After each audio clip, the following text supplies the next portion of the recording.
everyone. Welcome. I know we've had some great conversations already this morning with the panel and with Wei Ting's opening remarks. So I'm super excited for us to go deep into one of the areas where I know the last session had a lot of questions, which is how to get hired for remote work. And today we have a great panel because we have a great range of experience here. So we've got Andrew, who's coming from Doist, which is a fully remote tech company. We have Laila from MURAL, which is a hybrid company. And I actually come from the enterprise space. So I worked in marketing for the Clorox company for 14 years, 8 of it which I was a remote work pioneer. And now I teach virtual leadership skills to many companies that are usually used to being co-located and now are learning how to work across distance. So we're first going to start off with, I'm going to have Laila talk a little bit more about herself and her company and her hiring philosophy. Then we'll go to Andrew. Then I have some pre-prepared questions that we'll get into, but it's really important that we hear from all of you. So please be updating the stage chat with all of your questions, and I might pepper in a couple of them as they come in, and then we'll definitely leave time at the end to get to more of your questions. So Laila, let's talk to you first. Let's give us kind of a little bit of sense of, first, where are you calling in from today, and a little bit of your background and your hiring philosophy. Yeah, well, hi everyone, and thank you so much for having me at today's Remote Career Summit. I am actually calling in from Switzerland, so it's a little bit later here than for most people in the US. It's around 7:30 p.m. And I'm head of culture and collaboration at MURAL, although my background is in user experience design, so I've actually changed quite a little bit in my career. But I've been working remotely for about 6 years now, and started out in UX design, then moved over to MURAL.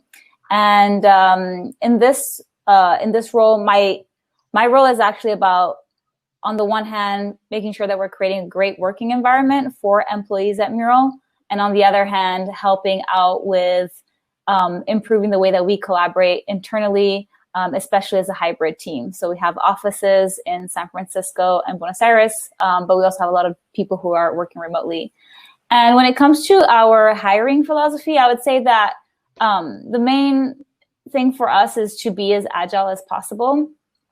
We are growing really fast as well, and we are hiring a lot of people for the company. But it's really important for us that throughout the process, we maintain that flexibility and know that, you know, anything can change. Hiring managers have different needs. Candidates that we may not have considered in the beginning, you know, we may change our minds. So we really want to be agile with the way we get to know people, and we also want to respect our candidates' time and the fact that, you know, they get in touch with us. Want to really make sure that everybody has a positive experience, even if we don't end up working with them. Right, because you never know when another role will pop up that person's a good candidate for, right? Exactly. Yeah, but we are very also human-driven and purpose-driven, so we want to make sure that we communicate that as much as possible whenever somebody gets in touch with us. Well, let's go to Andrew next, and same thing. Tell us where you are videoing in from and a little bit about your background and hiring philosophy. Sure. So hi, everyone. My name is Andrew, and I'm based in Minnesota right now. And I'm a People Ops Generalist at Doist, and I've been there for about 2.5 years now. And my role is basically to steward the entire employee life cycle. So everything from hiring to engagement to everything in between. And really, it's kind of driven from a people-first approach, really making sure that we're creating an environment where people can thrive and just perform at their natural best. Just a little bit about Doist for those who are unfamiliar. We're a remote-first company, and we create tools that help people live and work more productively.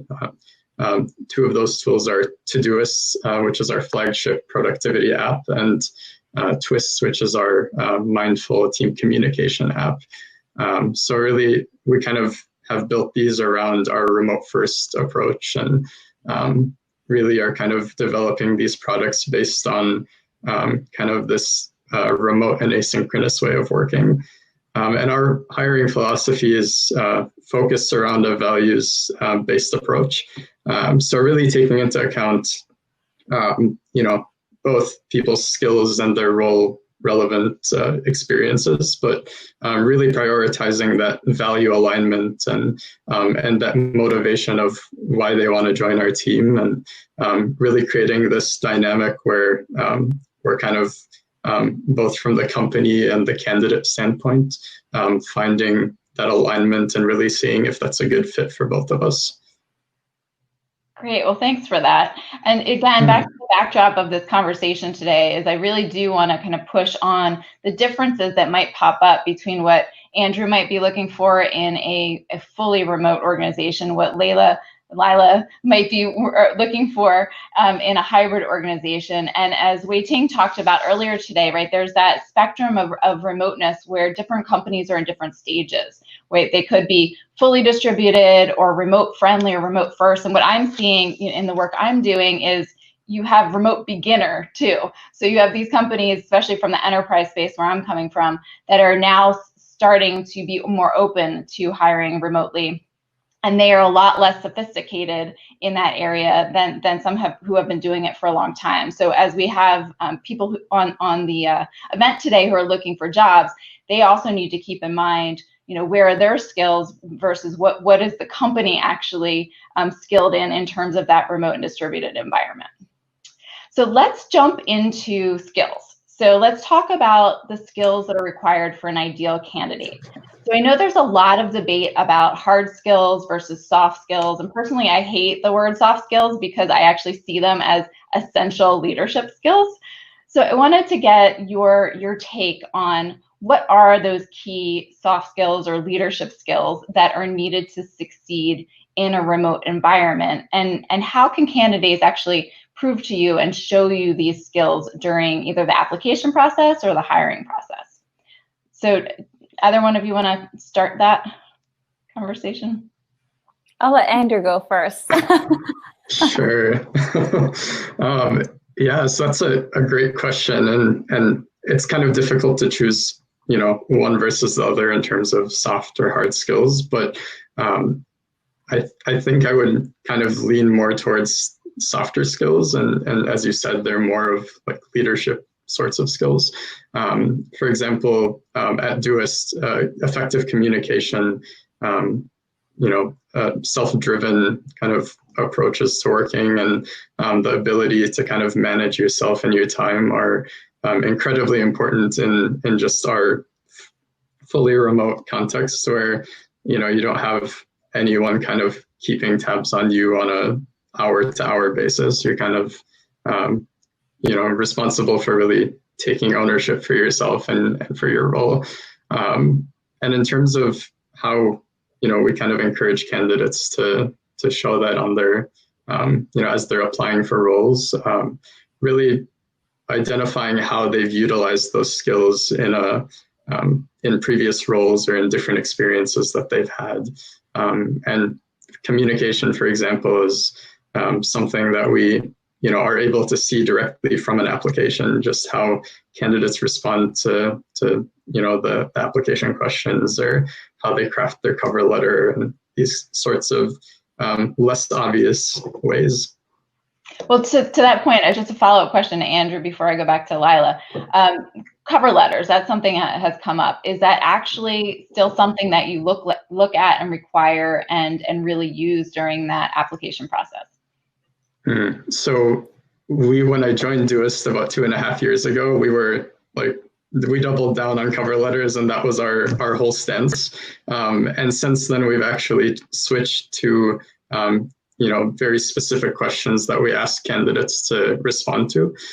We found that this is a more inclusive way to invite people who don't necessarily know what a cover letter should cover, kind of be able to answer the questions that we're really interested in learning about, like why they're applying and kind of what skills they see themselves bringing to the team. And but that really does help us capture that kind of that value alignment standpoint and understand how someone communicates in writing, which is in our case how we primarily communicate, but also to kind of get that motivation behind why they're applying.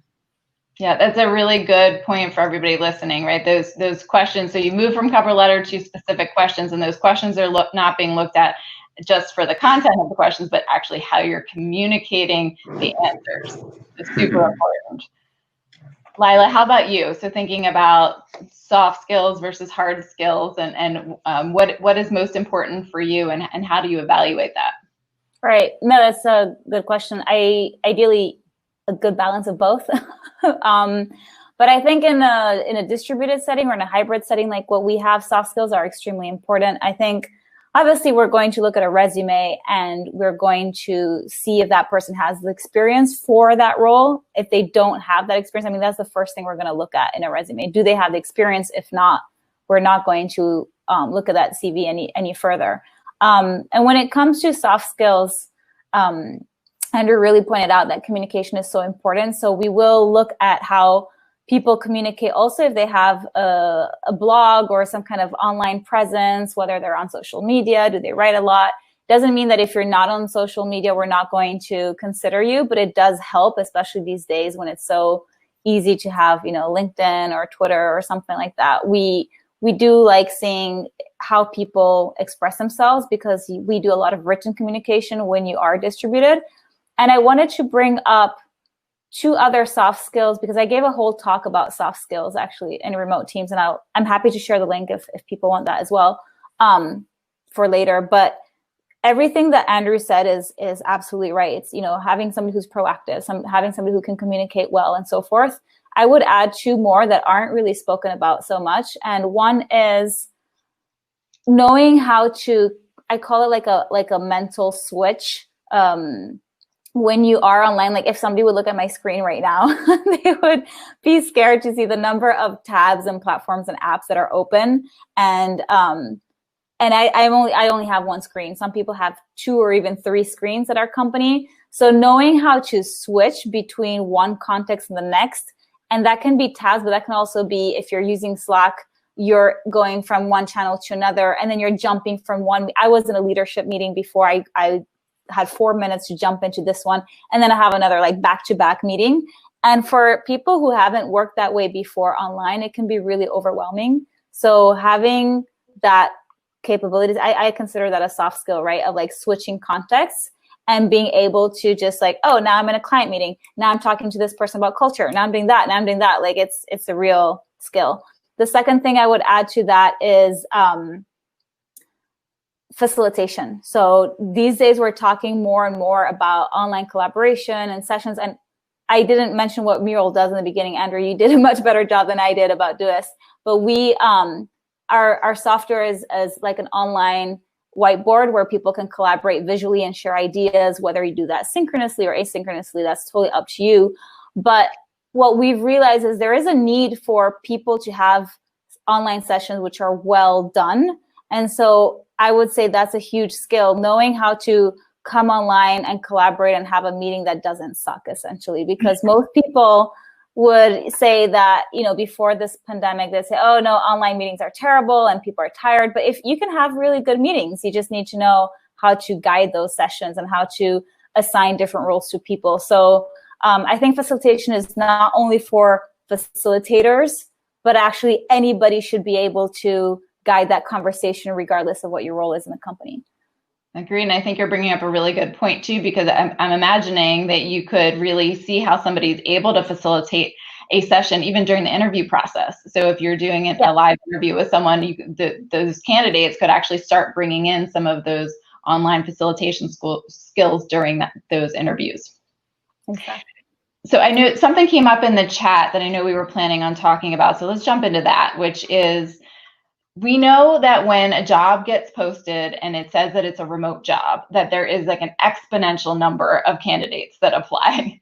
And I saw that Amir, the founder of Doist, he posted something that said something around like in a 1-year period, they had 14,000 applications and hired 18 people. So that is like 0.13% of people hired.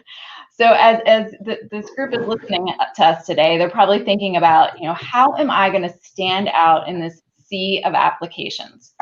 So as you are reviewing these applications that are coming through, is there something specific that you are looking at that resume to grab your attention, or those questions that they're filling out? Or, you know, Laila, you mentioned looking for people who have a strong online presence, or might have even networked with you virtually. So how have you seen people be really successful at standing out?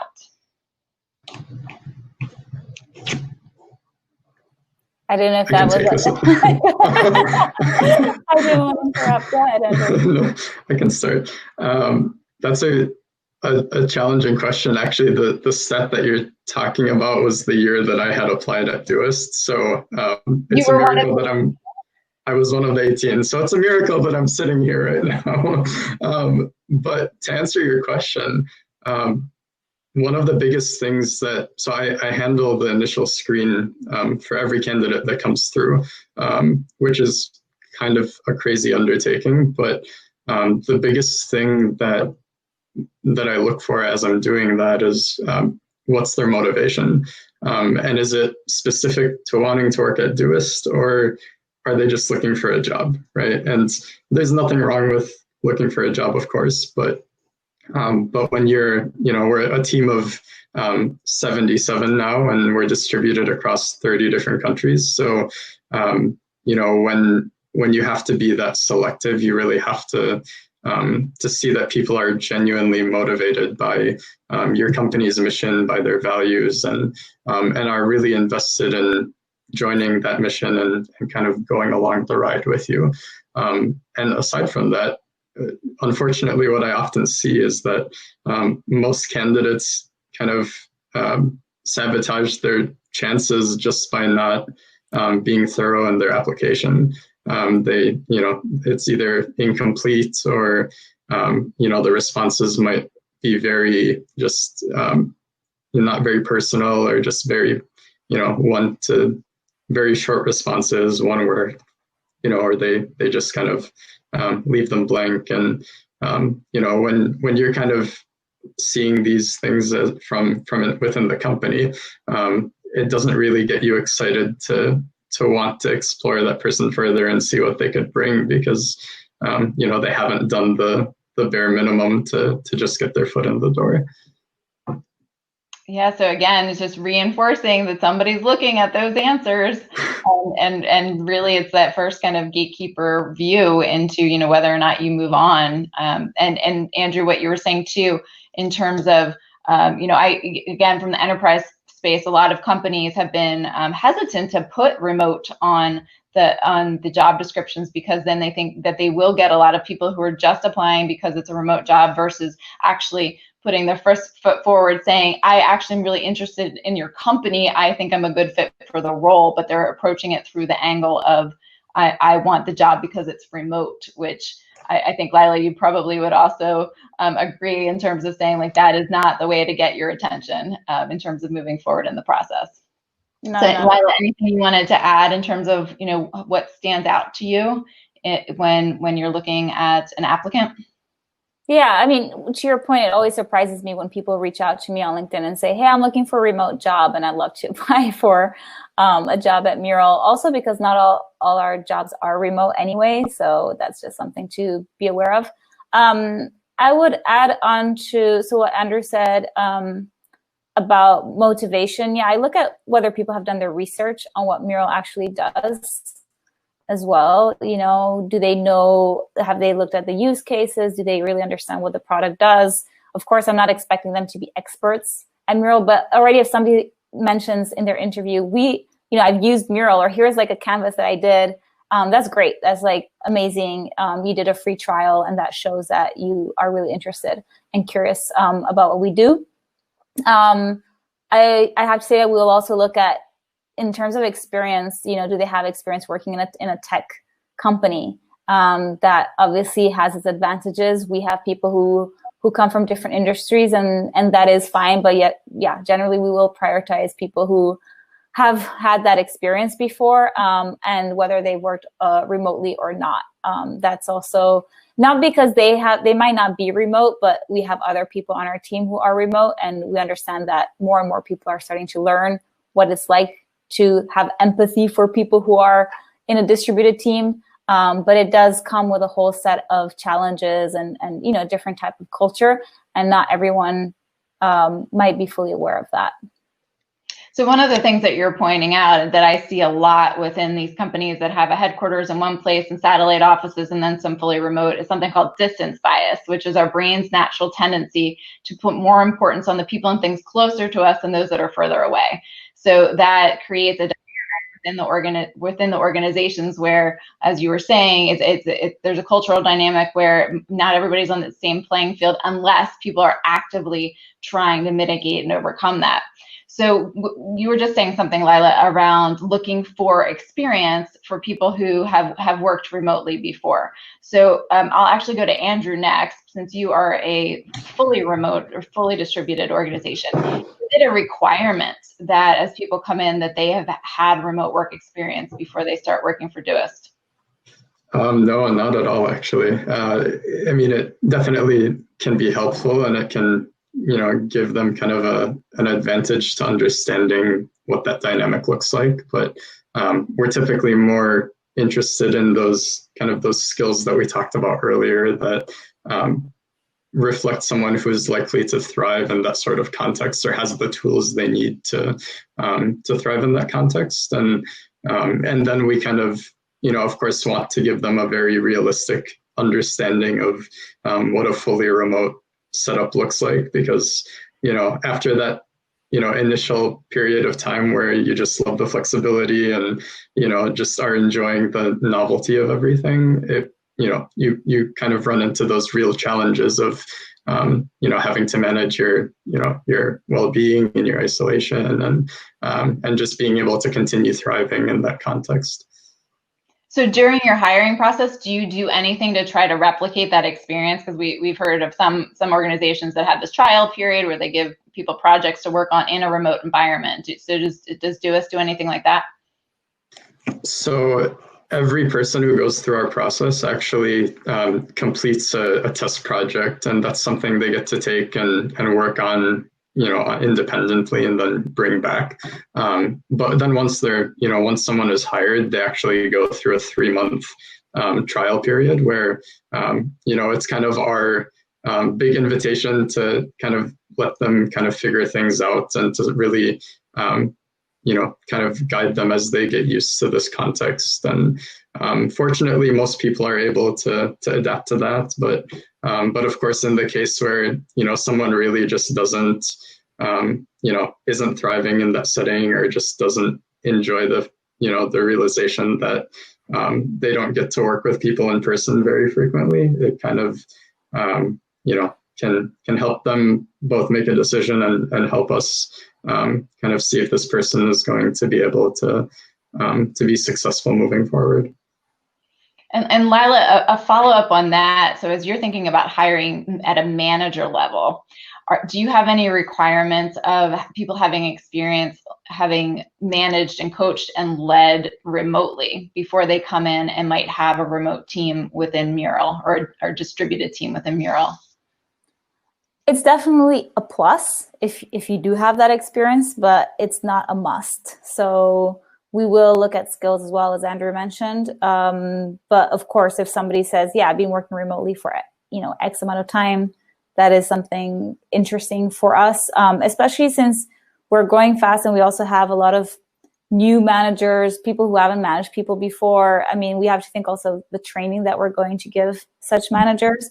And there's one thing is like training for managers in general, and then another thing is training for managers who are managing remote teams, mm-hmm. or a hybrid of remote and office teams.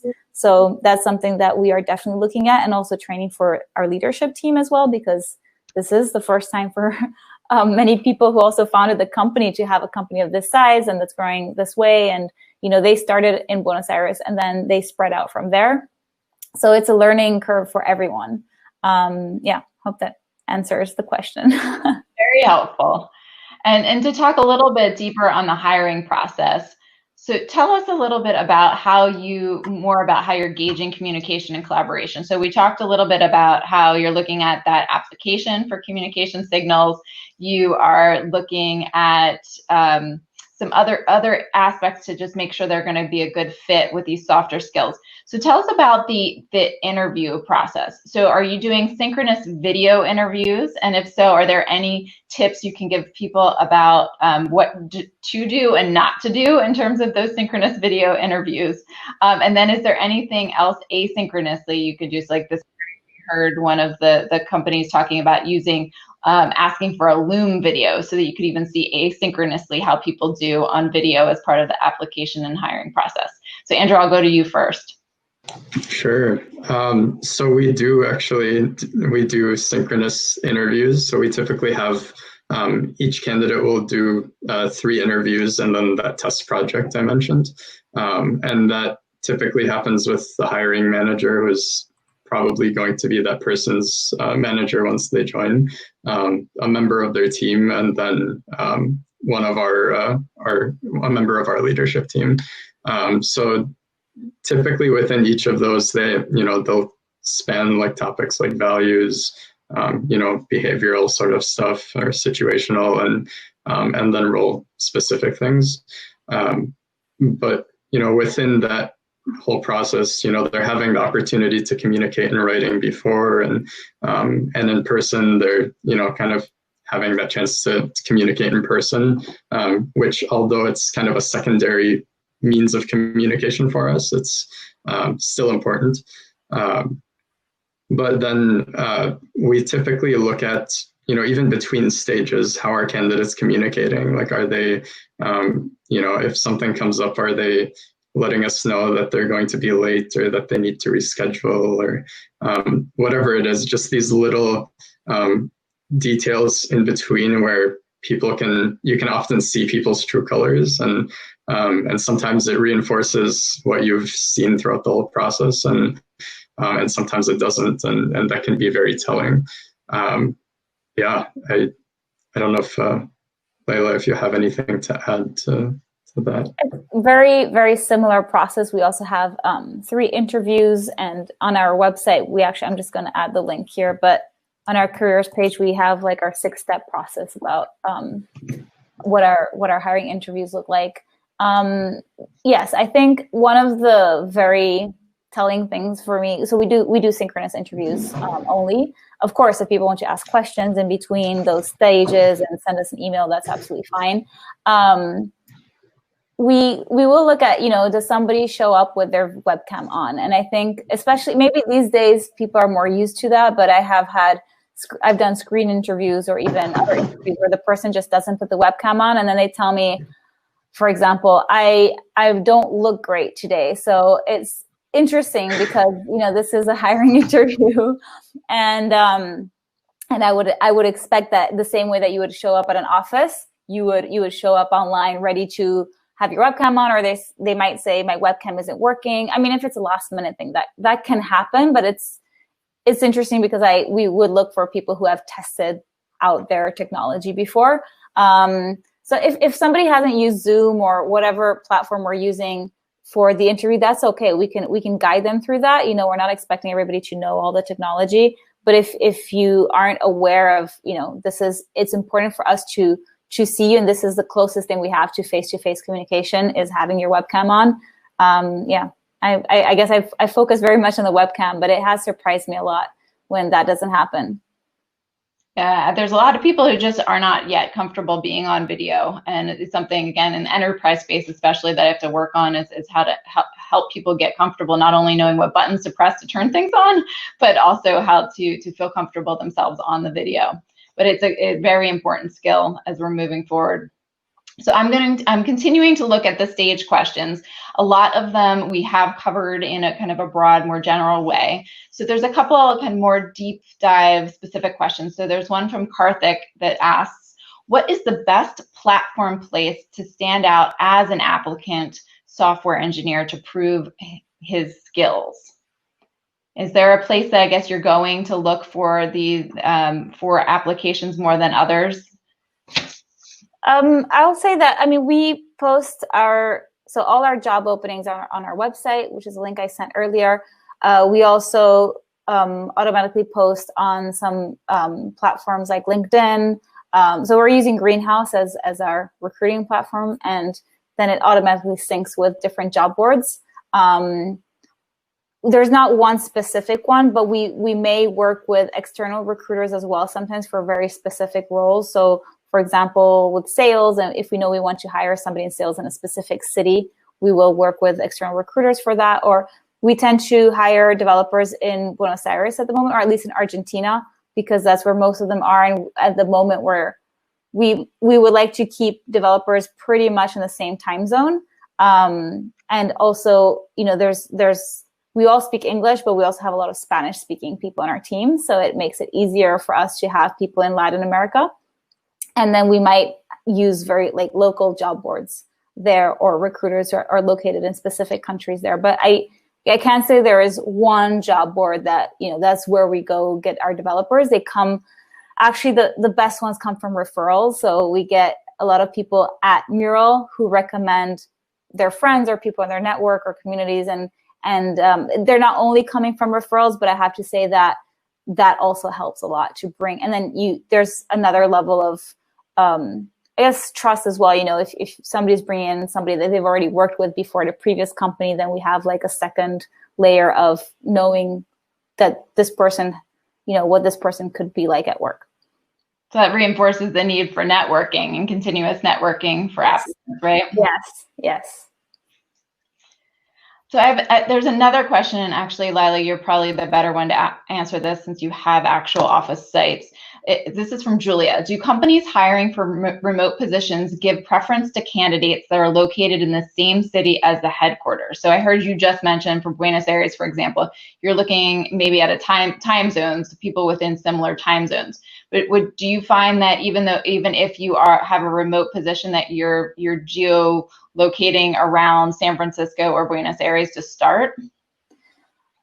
Again, it depends on the role. So we have done that for sales and engineering teams. But with design, for example, we started spreading out. So most of the designers are in Buenos Aires, but we've now started expanding into the United States. And whereas customer experience, for example, they're much more distributed across the whole US and also in Europe and Argentina. So I think it's more about the roles, and you know, we look a lot at time zones and how we can overlap best. But our plan is definitely to continue expanding globally and also go into Asia Pacific regions. So we're not limited, but we also want to make sure that we don't have, you know, 200 people in two regions and then like one person all on their own in Tokyo. Because that would create like an imbalance. So it's like a gradual spreading. We're across 6 different time zones now, and then we're going to gradually add more, but we want to make sure that we do it in an intentional way. Hi, Lauren. I think that means that we're getting toward the end of our session, right? Just a couple minutes left. Great. So before we do wrap up, so Andrew and Laila, if people have additional questions for you after the session, what is the best way for them to reach out to you? So Andrew, I'll have you go first. Sure. So I'm on pretty much everywhere on social media. Twitter and LinkedIn are probably the best places, and I can add my my profile links in the chat, so anyone can reach me. And I'm adding a link right now to the chat as well for a great blog that Andrew wrote about the topic that we're talking about today. So that's some a great resource for you after this. And Laila, how about you? How should people get in contact with you? Yeah, I just put my Twitter handle in the chat. So it's Laila Von A on Twitter. And if you remember how to spell my name, you can find me on LinkedIn as well. It's easy, just copy paste. And great for myself as well. You can find me on LinkedIn under Sasha Connor. That's the best way to connect with me as well. And I'll put my Twitter handle as well in the chat.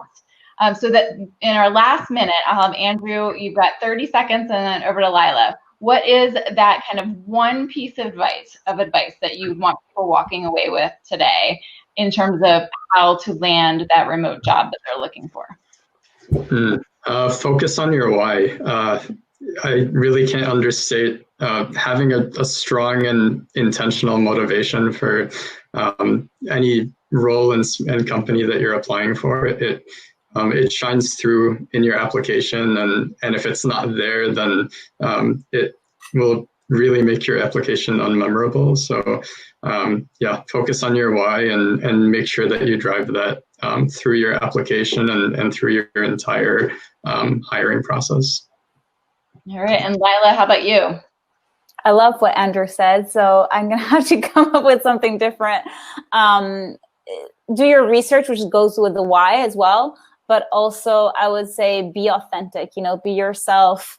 I really think that showing even, being honest about what you can do, what you haven't done before, it's so important. We're going to find out anyway. If you're not very skilled at something, it's going to show up at some point. So we love to know your skills, but there's also, some people tend to maybe exaggerate what they've done. We just want to know what have you done, where are you good at, and where do you want to go from here?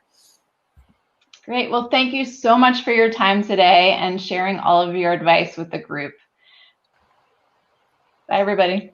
Thanks. Bye.